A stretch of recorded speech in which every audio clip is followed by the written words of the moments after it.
Today I'm going to tell you how 15 years of friendship turned into the biggest nightmare of my life. The person I called sister, who slept at my house, who knew all my secrets.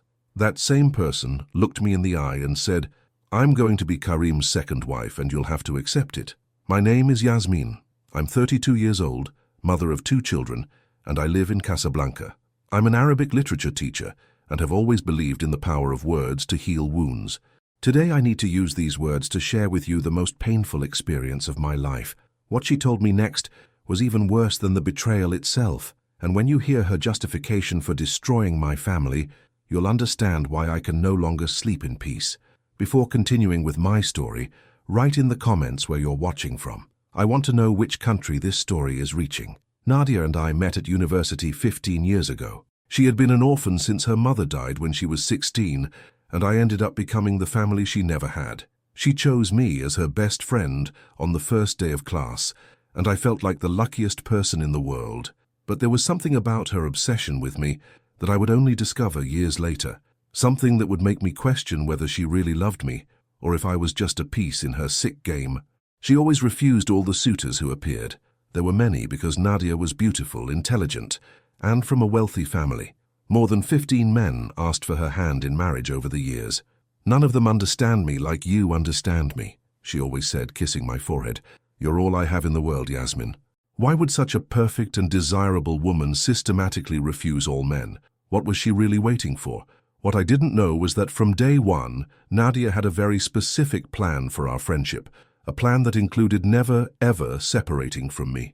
And when you discover how far she went to execute this plan, when you know what she was doing behind my back all these years, you'll understand that some people are capable of destroying entire families just to satisfy their obsessions.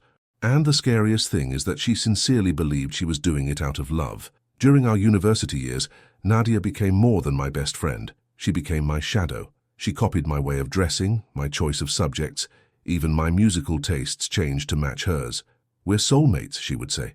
And I, naive, thought it was beautiful. But how did I not realize she wasn't being inspired by me? She was studying me. Nadia knew every detail of my life. My fears, my dreams, my most intimate secrets. I told her everything, absolutely everything. And she recorded every word, every confession, every vulnerability I shared. Because one day, she would use each of these secrets as a weapon against me in the cruelest way possible. I met Karim at a lecture on Arabic literature at the university. He was 3 years older, already graduated in engineering, but attended cultural events out of passion for our culture. When our eyes met in that auditorium, I felt something I had never felt before. After the lecture, he approached and said, "Can I invite you for coffee? I want to talk to someone who understands literature as much as you seem to." Nadia was the first person I told about him. I called her from the university parking lot with my heart racing. "Nadia, something incredible happened today." But her reaction surprised me. Instead of the excitement I expected, she became strangely silent. After a few seconds, she said, "Yasmin, are you sure this is a good idea? You barely know this man. He could be anyone." "But Nadia," I protested, "you've always encouraged me to find someone special." She sighed deeply. "Yes, but not just anyone. You deserve someone exceptional. And men who approach women at lectures, I don't know, it seems very calculated. He probably does this with several girls." Her words planted the first seed of doubt in my mind. But I was in love. On subsequent dates with Karim, I always told all the details to Nadia. What he said, how he dressed, where we met, what we ate. She listened with obsessive attention, asking questions that went beyond a friend's normal curiosity. Did he pay the whole bill or split it? What kind of cologne does he wear? Did he talk about his family? Does he have sisters? I answered everything naively, happy to share my joy with my best friend. I didn't realize she was collecting data, building a complete profile of the man who was conquering my heart. And I certainly never imagined she was already planning how to use this information in the future. 6 months later, Karim proposed. It was the happiest day of my life until then. He had asked my father's permission, prepared everything according to our traditions, bought a beautiful ring. When I called Nadia to tell her the news, I expected her to scream with joy with me, but she stayed silent for so long that I thought the call had dropped. "Nadia, are you there?" I asked. "I am," she answered with a strange voice. It's very fast, isn't it? You've only known each other for 6 months. Are you sure you really know him?" I was disappointed with her reaction, but understood it might be jealousy. After all, she was going to lose her best friend to marriage. Nadia, you'll always be my best friend, I said. Marriage won't change that. And you'll love living with Karim, I'm sure, she sighed. I hope so, Yasmin. I just want your happiness. It's just that I'm afraid you'll get hurt.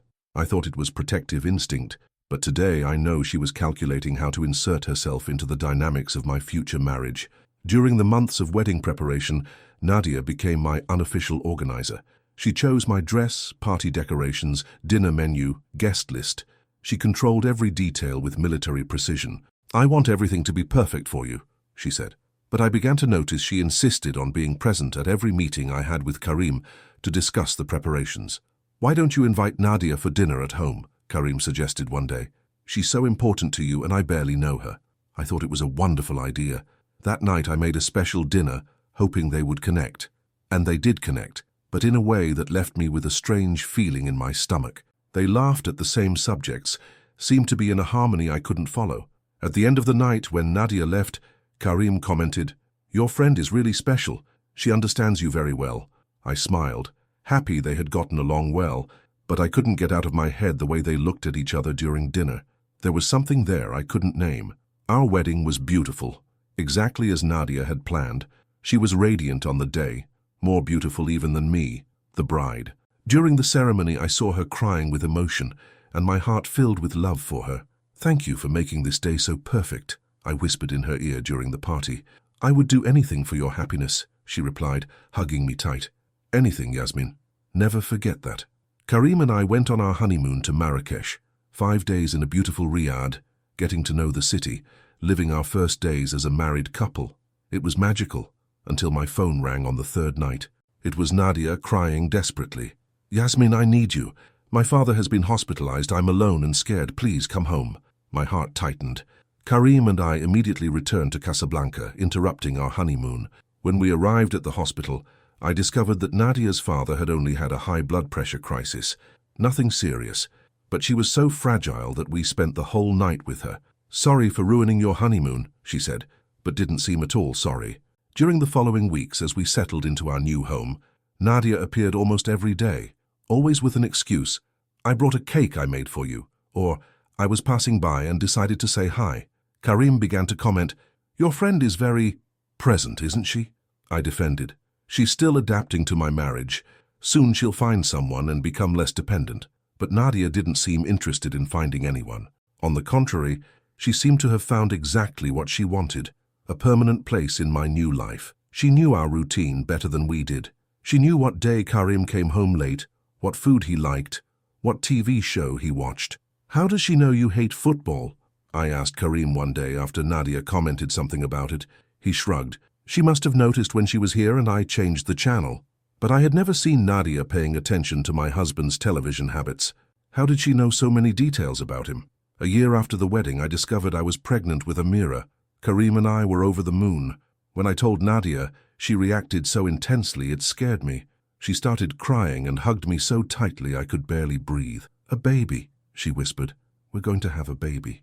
The way she said "we" made me uncomfortable, but I attributed it to her excitement. Nadia became even more present during my pregnancy. She researched every phase, knew more about fetal development than I did. She accompanied me to all medical appointments, taking notes in a little notebook about everything the doctors said.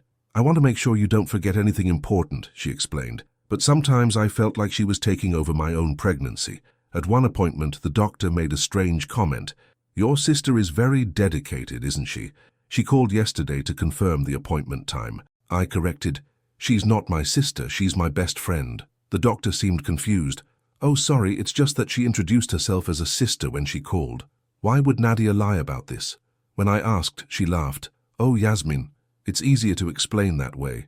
We're sisters at heart anyway." During the months of pregnancy, Nadia began making strange comments about Karim. "Have you noticed he's been more distant lately?" Or, "He seems worried about something. You should talk to him." These observations made me anxious, and I started questioning Karim about things I hadn't even noticed. "Why do you think Karim is distant?" I asked her. "It's just an impression," she replied. "Maybe it's the stress of the baby coming." In the 8th month of pregnancy, Nadia suggested she stay with us the last week before delivery.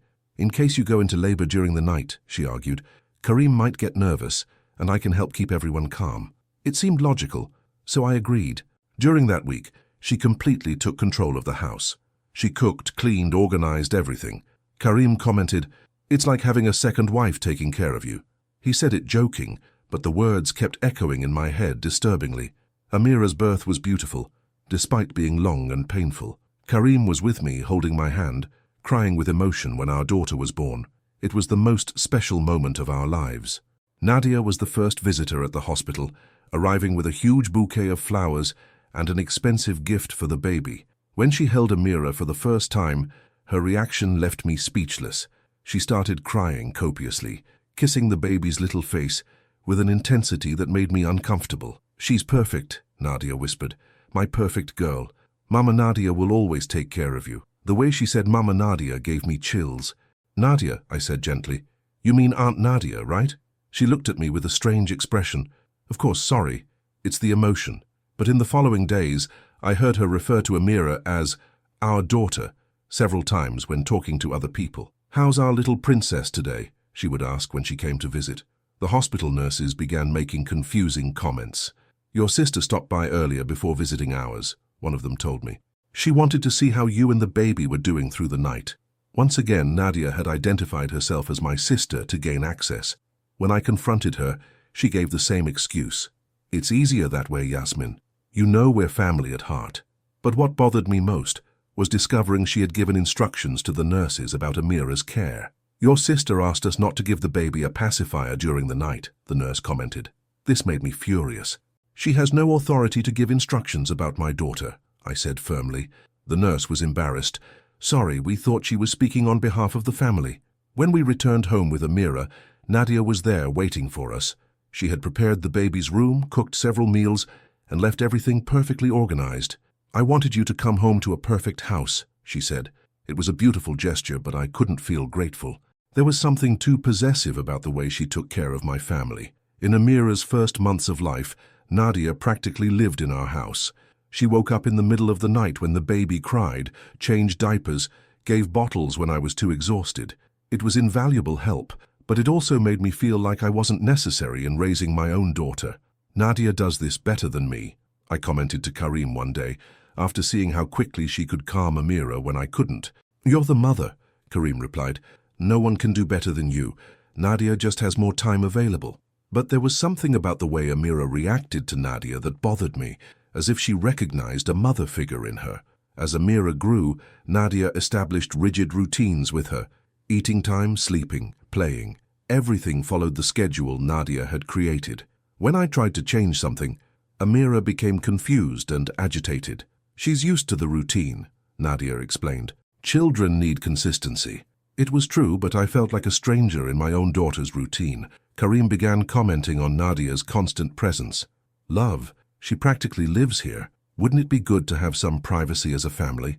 I always defended, "She has no one else, Karim, and she's helping us so much with Amira." But deep down, I also missed moments just for us, without Nadia watching our every move. One day I came home early from work and heard Karim and Nadia talking in the kitchen. They were speaking quietly, and when they saw me, they abruptly stopped talking. "What were you talking about?" I asked. "About Amira's feeding," Nadia answered quickly. Karim thought she wasn't eating enough, but the atmosphere was strange, as if I had interrupted something more intimate. That night I asked Karim, "Are you comfortable with Nadia always around?" He hesitated. "She's your best friend, Yasmin. If you're happy, I'm happy." But I noticed he didn't answer my question directly. There was something he wasn't telling me. 3 years later, I got pregnant with Omar. This time I decided to be more reserved about the pregnancy details. I didn't tell Nadia about all the symptoms, didn't take her to all appointments, tried to maintain some privacy. But she seemed to know things I hadn't mentioned to anyone. "You had nausea last night, didn't you?" she asked one day when we met for lunch. I was surprised. "How do you know?" "I didn't even tell Karim about it." She shrugged. "It's instinct. I know you so well that I know when you're not feeling 100%. But that left me uneasy. How could she sense symptoms that even my husband hadn't noticed? During this pregnancy, Nadia intensified her comments about Karim. "He's been coming home later lately," or "Have you noticed how he's on his phone more than usual?" These observations planted seeds of paranoia in my mind. I started questioning Karim about insignificant things, checking his phone when he was in the shower, being suspicious of work delays. "Why are you so suspicious lately?" Karim asked, after an argument about him arriving 20 minutes late. "Nadia mentioned you've been different," I replied without thinking. Karim frowned. "Nadia? Why are you arguing with me based on Nadia's observations?" It was a good question, but I didn't know how to answer. One day I came home early from medical leave and found Karim and Nadia sitting very close on our living room sofa. They were looking at photos on his phone and laughing quietly. When they saw me, they quickly moved apart, as if they had been caught doing something wrong. "What were you doing?" I asked, trying to sound casual. "Nadia was showing me photos from when you were young," Karim answered, but his face was red and Nadia avoided my gaze. "What photos?" I insisted. "University photos," Nadia said quickly. "I wanted to show him how studious you were." Something about that explanation didn't add up, but I couldn't identify what. That night I couldn't sleep. Something was happening under my nose, something I wasn't seeing clearly, but my pregnant instinct was screaming that something was very, very wrong. In the 7th month of my second pregnancy, everything changed on a Thursday afternoon. I had gone out for a routine medical appointment and came home earlier than expected. The front door was open, which was strange because we always locked it during the day. I entered silently and heard voices coming from the living room. It was Karim and Nadia, but they were talking in a tone I had never heard before, intimate, whispered. I hid behind the hallway wall to listen. "I can't pretend anymore," I heard Karim's voice. "This is killing me inside." "I know," Nadia replied, "but it's not the right time yet. She's pregnant, vulnerable. We need to wait for the ideal moment." My heart raced. What were they talking about? "What ideal moment? What if she finds out before?" Karim asked. "She won't find out," Nadia answered with a certainty that gave me chills. "Yasmin trusts me blindly. She would never suspect." Then I heard a sound that made me certain I was having a nightmare. It was the sound of a kiss. A long, passionate kiss between my husband and my best friend. I felt like I had been punched in the stomach. My vision blurred. My legs weakened.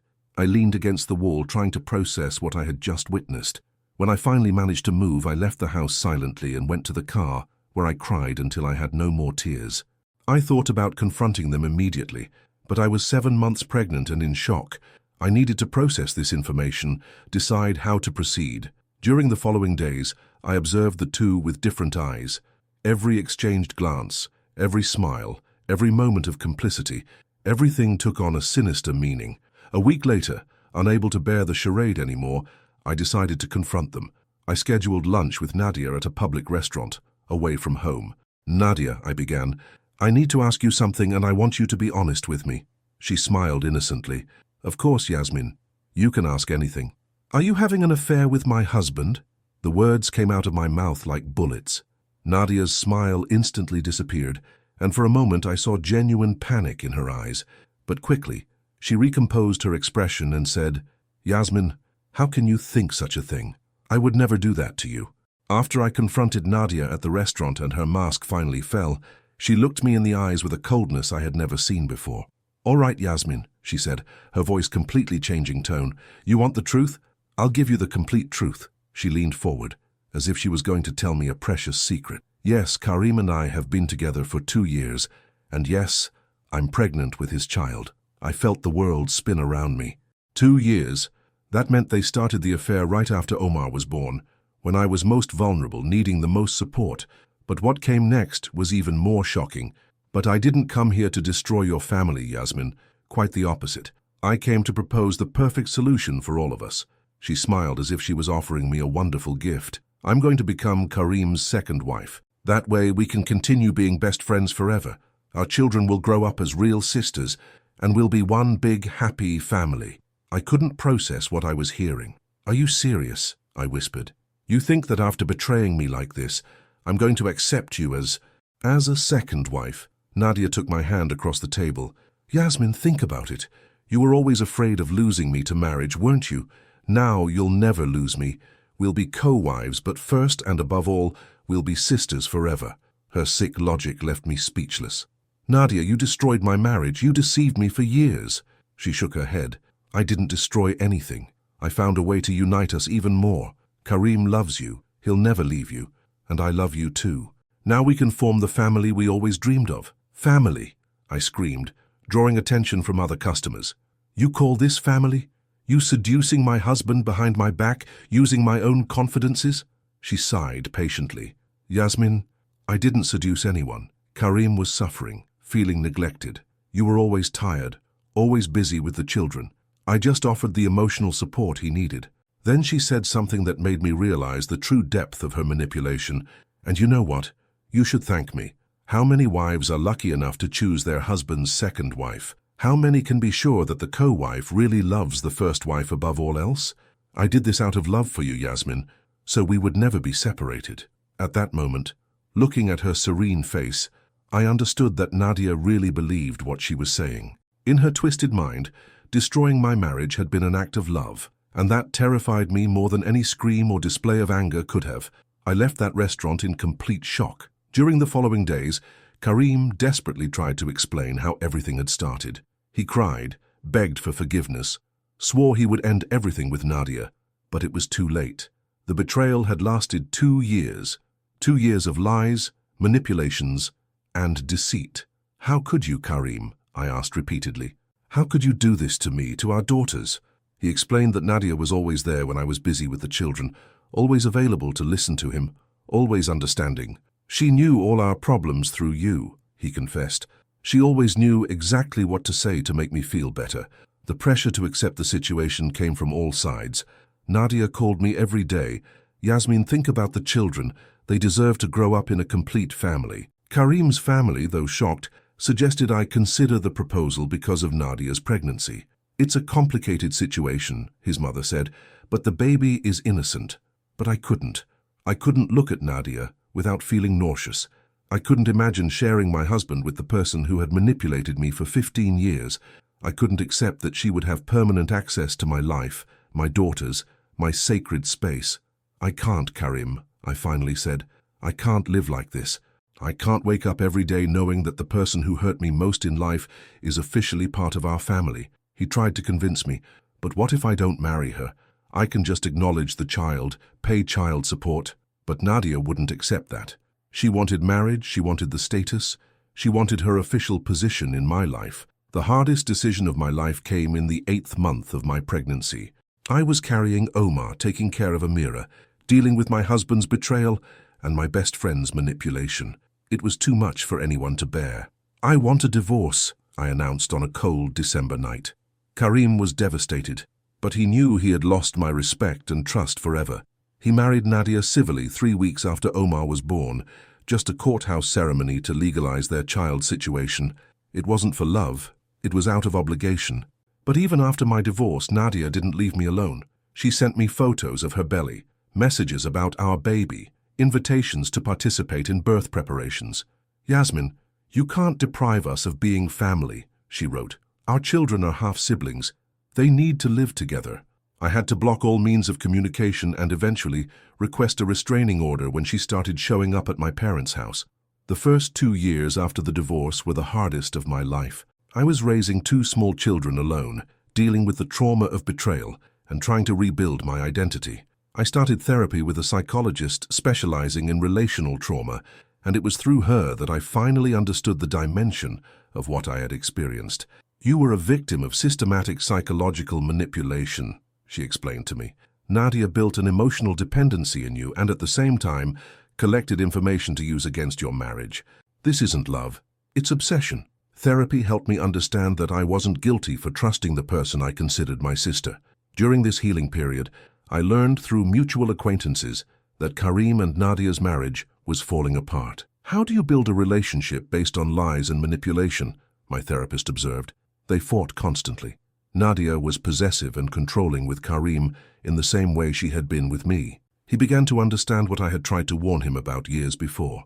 At the end of the 2nd year, Karim came looking for me. He and Nadia had separated. "Yasmin, you were right about everything," he said, with tears in his eyes. She's sick, obsessive. She tried to control every aspect of my life, just like she did with you." I felt a mixture of validation and sadness. Validation for finally being recognized as a victim. Sadness for everything we lost. It was in the 3rd year after the divorce that I met Ahmed, a 38-year-old widower with a teenage daughter.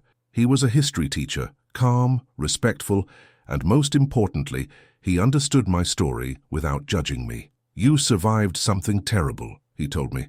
"It doesn't define you, but it shows your strength." Our relationship grew slowly, built on honesty and mutual respect. We married in the 4th year, in a simple ceremony, but full of true love. The girls, Amira, now 8 years old, and Omar, 5, accepted Ahmed as their stepfather. They maintain regular contact with Karim, who has also rebuilt his life and is now a present father, although he carries the guilt of what he did to us. Today, 7 years after the revelation of the betrayal, I can say I've found peace. I have a healthy family based on transparency and genuine love. My daughters are growing up in an environment where boundaries are respected and manipulation is not tolerated. And I learned to trust again, but now with wisdom, paying attention to the signs I once ignored. Today, 7 years after that terrible day at the restaurant, I'm here sharing my story so that other women can recognize the signs I ignored. Nadia wasn't my best friend. She was an obsessive person who used my compassion and loyalty against me for 15 years. The most painful lesson I learned was that the people we love most don't always love us the same way. Sometimes what we interpret as love and dedication is actually obsession and manipulation. True love respects boundaries. It doesn't destroy them. True love wants our happiness, even if it means being far away. If you're watching this and recognize similar behaviors in your own life, a friend who is too possessive, who knows intimate details about your relationship, who plants seeds of doubt about your partner, who refuses to accept your other relationships, pay attention. These may be signs of a toxic friendship that needs to be reevaluated. If you know someone going through a similar situation, if you recognize signs of obsessive relationships disguised as love, share this video. Sometimes a story like mine can save someone else's family. It can prevent someone from spending 15 years being manipulated without realizing it. Share this story in your WhatsApp groups, your social networks, with your friends and family.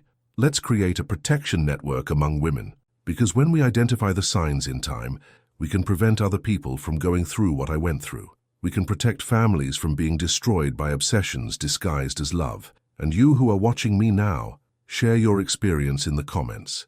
Have you experienced something similar? Have you had a friendship that in the end revealed itself to be toxic? Let's talk. Let's support each other. Together we are stronger than any manipulation.